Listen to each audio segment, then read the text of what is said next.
tak? Alamak, tak adalah. Sini. Tengok ni, ada tapak kancil lah. Saya ada idea. Mari kita buat jerat kancil. Setuju. Hari ini kami akan menunjukkan cara untuk membuat jerat kancil. Bahan-bahan yang diperlukan adalah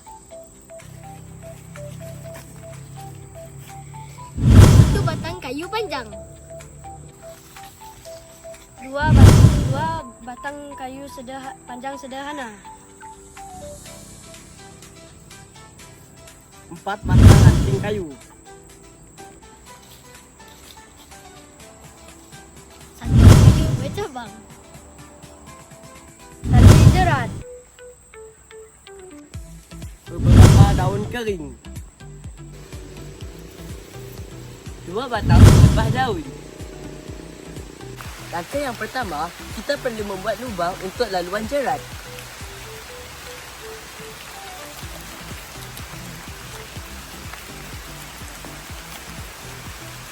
Pacakkan kayu ke dalam lubang jerat.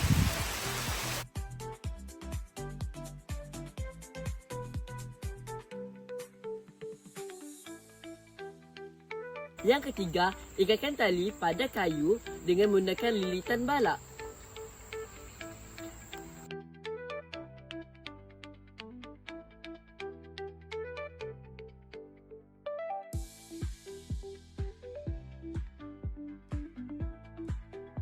Yang keempat, ikatkan kayu kecil dekat tali dengan menggunakan ikatan simpul manuk.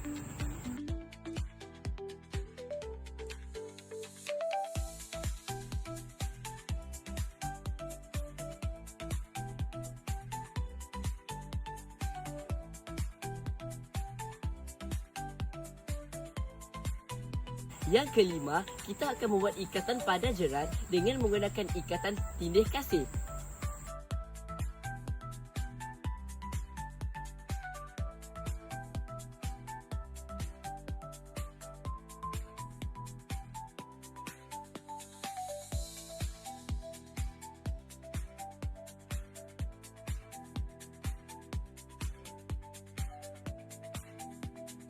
Yang keenam, pacakkan kayu bercabang ke dalam tanah.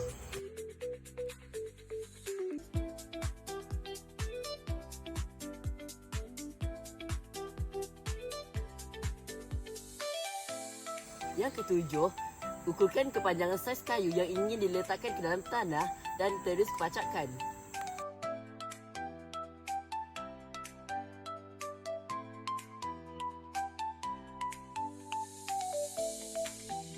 Delapan, kita akan terus memasangkan jerat.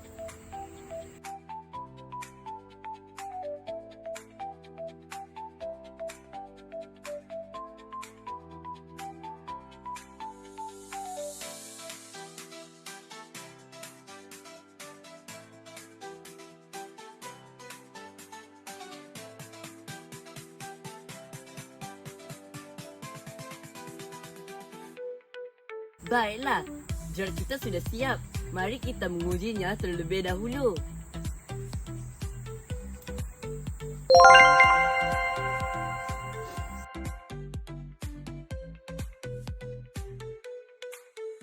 Jerat kita sudah pun siap. Langkah terakhir, kita akan meletakkan pelepah daun dan daun-daun kering di sekitarnya.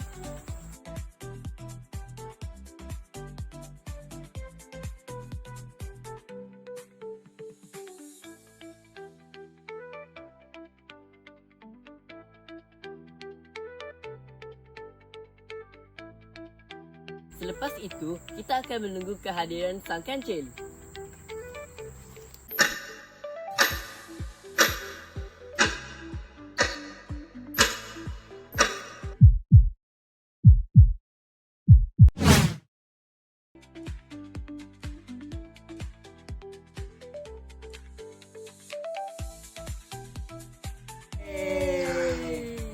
Sekian, terima kasih.